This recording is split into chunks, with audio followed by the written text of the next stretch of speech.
ও তোর বান্ধবীকে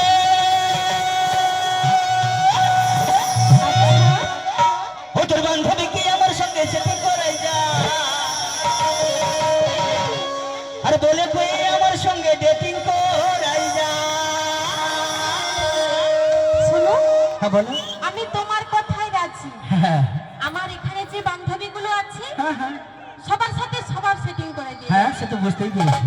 কিন্তু আমারও একটি কথা আছে। কি কথা আছে বলে ফেলো। আমি কি একা থাকবো? কে বলেছে একা থাকবো? আমার অনেক বন্ধু রয়েছে কিন্তু। কারণ তাদের সঙ্গে আমাকে তো সেটিং করে দিয়ে যেতে হবে। ঠিক আছে